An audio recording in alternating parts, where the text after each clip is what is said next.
आज तक वो पहला चैनल है जो लाइन ऑफ एक्चुअल कंट्रोल के पूरे हालात बताने के लिए आपको तवांग सेक्टर में सबसे पहले पहुंचा और यहां से हम लगातार वो तस्वीरें दिखा रहे हैं।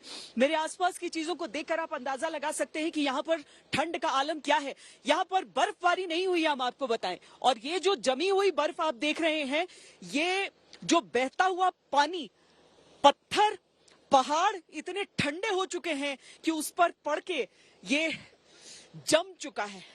अब इंसानों के भी हालात समझिए, यहाँ पर सैनिकों के हालात को समझिए, यहाँ पर जो यहाँ तैनात हैं। इसी तरीके से पहाड़ी नदियां इस पूरे क्षेत्र में है। ये पूरा जो सेक्टर हो जाता है, पूरे क्षेत्र में इसी तरह की तस्वीरें आपको दिखेंगी। 10,000 फीट की ऊंचाई को कब का पार कर चुके हम। लगभग 15 से लेके आप समझ लीजिए 17,000 औसतन पहाड़ी चोटियों की ऊंचाइयां, उस पर अलग अलग मुश्किलें। लेकिन जब तवांग में चीन के सैनिकों ने कोशिश की कि वो भारत की जमीन के भीतर कदम रख सके, उनका हाल क्या हुआ सबने देखा। किस तरीके से उन्हें खदेड़ कर और उनकी जमीन में वापस पहुंचा दिया गया। किस तरह की तैयारी यहां पर, किस तरह की सतर्कता बरती जा रही है तवांग में, देखिए ग्राउंड जीरो से ये सुपर एक्सक्लूसिव रिपोर्ट।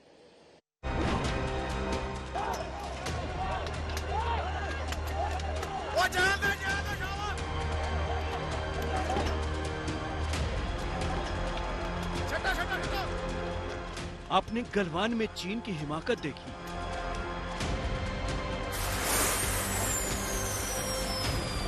आपने तवांग में चीन की चालबाजी देखी,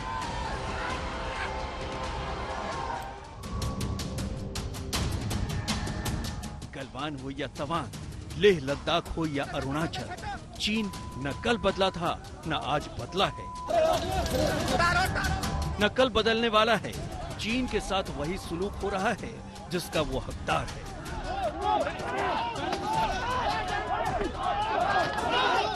भारत ने चीन को तबीयत से दौड़ा दिया है। तवांग में तो पीछे धकेल ही दिया, अब उसकी पूरी घेराबंदी भी की जा रही है। कल से भारतीय वायुसेना का युद्धाभ्यास शुरू हो रहा है। चीन से सीधे सीधे सामना हो तो इसकी वजह नहीं, लेकिन चीन को इससे खबरदार सावधान तो हो ही जाना चाहिए। और इधर तवांग में तो चीन का तंबू पहले ही उखाड़ा जा चुका है। दोबारा नहीं होंगे।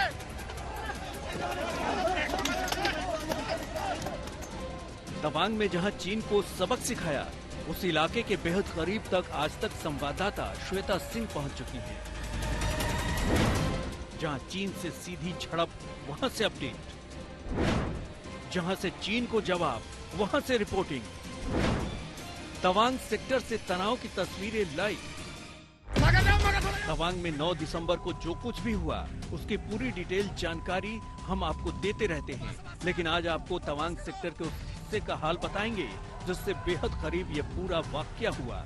आज तक संवाददाता श्वेता सिंह ग्राउंड जीरो पर उस जगह मौजूद हैं जहां से चीनी हरकतों को देखा और समझा जा सकता है।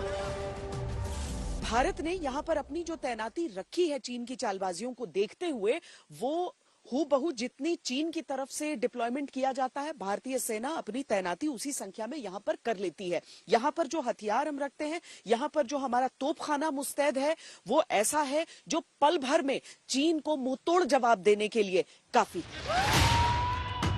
तवांग में चीन से तनातनी के बाद तनाव है, सेना सतर्क है, पूरी रक्षा मशीनरी हाई अलर्ट पर है, भारत के हालात पर पैनी नजर है। चीन से जुड़ने वाली सीमा की पहरेदारी आईटीबीपी के हाथों में है।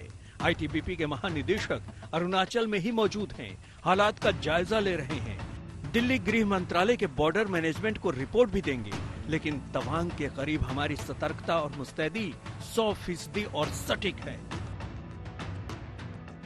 गलवान में जब चीन सामने आया था तो उसने अपनी धोखे के तरीके से, मतलब भारतीय जो उस समय थे उस पर फिर भी थोड़ा बहुत विश्वास कर रहे थे और इसीलिए गलवान में पहला वार करने में वो कामयाब हो गया। लेकिन उसके बाद से जो पलटवार भारतीय सेना ने वहां पर किया, न केवल गलवान बल्कि ब्लैक टॉप का जो ऑपरेशन था, जहां पर ऊंचाई वाले सारे हिस्से भारतीय सेना लेती गई और चीन को बैकफुट पर वहां होना पड़ा।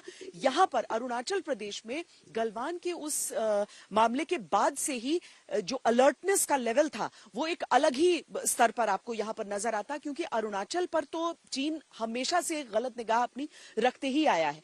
तो यहाँ पर तैनाती उस हिसाब की रही। भारत ने चीन को ईंट का पत्थर से जवाब देने की ठान ली है और ये ग्राउंड जीरो पर भी दिख रहा है। तवांग की इन पहाड़ियों में फिलहाल आपको सीधे सीधे कोई सैन्य हलचल भले न दिखे, लेकिन तवांग पूरी तरह से तैयार है किसी भी हालात से निपटने के लिए। अरुणाचल के तवांग सेक्टर से श्वेता सिंह के साथ आज तक ब्यूरो।